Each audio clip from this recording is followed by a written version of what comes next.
அப்பா இப்படி தான் கருப்பாக இருந்தாங்க, நான் கருப்பாக தான் இருப்பேன். அவங்க சிவப்பாக இருந்தாங்க, நான் சிவப்பாக இருப்பேன். அவங்க குள்ளமாக இருந்தாங்க, நான் குள்ளமாக இருக்கேன். இப்படி தான் நம்ம நம்பிட்டு இருக்கோம். அந்த ஜெனட்டிக்ஸ் மரபணுக்கள் படி தான் நமக்கு உடலும் மனமும் அமையும்னு சொல்லிட்டு இருக்கிறோம் இல்லைங்களா? இப்போது அந்த விஞ்ஞானி வந்து நெட்டில் எடுத்து படிச்சு எடுத்து பாருங்க. அவர் என்ன சொல்கிறாருன்னா, இல்லை, 100க்கு 2% தான் அந்த மரபணுக்கள் வேலை செய்கின்றன. 98% நீ மாற்றி அமைக்கலாம் உன்னுடைய எண்ணத்தால். சின்ன வயசுலேருந்து குழந்தையாக இருக்கிற பிறந்து நமக்கு சொல்லிக் கொடுத்து மூளை செலவை செய்யப்பட்டு விட்டோம். மனுஷனா பிறந்தா நோய் வரும்பா, உடம்புன்னு இருந்தால் நோய் வரும், மூக்குன்னு இருந்தால் சளி வரும். இப்படி எங்கள் அப்பா எங்கள் தாத்தா எனக்கு சொல்லியிருந்தேன், டேய் சளி பிடிச்சது, மூக்குன்னு இருந்தால் சளி வரும்டா, முக்கியாக வெட்டி எறிய முடியும், உடம்புன்னு இருந்தால் நோய் வரும். வருமா? வள்ளலாருக்கு வரலையே. வேற நோயே வராமல் தடுக்கலாம்னு இன்றைக்கி விஞ்ஞானி சொல்கிறானே.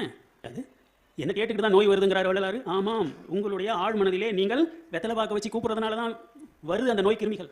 இதெல்லாம் வரது இல்லையே. இப்போ எனக்கு நோயே வரக்கூடாது என்று நீங்கள் நினைத்தால் அந்த நோய் கூறு கொண்ட மரபணுக்கள் பூரா அழிஞ்சுவிடும். ஆரோக்கியமான மரபணுக்கள் உற்பத்தி ஆகின்றோம். புதுசாக மூளையே உற்பத்தி ஆகும், புதுசாக இதயமே உற்பத்தி ஆகும், புதுசாக கணையமே உற்பத்தி ஆகும், புதுசாக கல்லீரலே உற்பத்தி ஆகும். சிறுநீரகம் கெட்டு போச்சா டயாலிசிஸ் பண்ண வேணாம். என்ன அதே நினச்சிக்கிட்டு இருந்தால் போகிற மாதிரி இருந்தால் நம்முடைய பாசிட்டிவ் தாட்ஸ், நல்ல எண்ணங்களால், அது இன்னும் சுருக்கமாக வள்ளல் பெருமான் சொல்கிறார், தயவு, எப்பவும் தயவுலேயே இரு. அது பாசிட்டிவ், மோஸ்ட் பாசிட்டிவ் தாட். அதான் வலுவான எண்ணம். அந்த தயவுலேயே இரு. அப்போ என்ன ஆகும்? உன்னுடைய ஜெனட்டிக் மேப்பே மாறும். உள்ளார இருக்கின்ற மரபணுக்கள் இருக்கு இல்லைங்களா, அதுதான் நம்ம உடம்பு உற்பத்தி பண்ணுது. ஓ, ஒரு கட்டடம் கட்டுறோம், எப்படி கட்டுறோம்?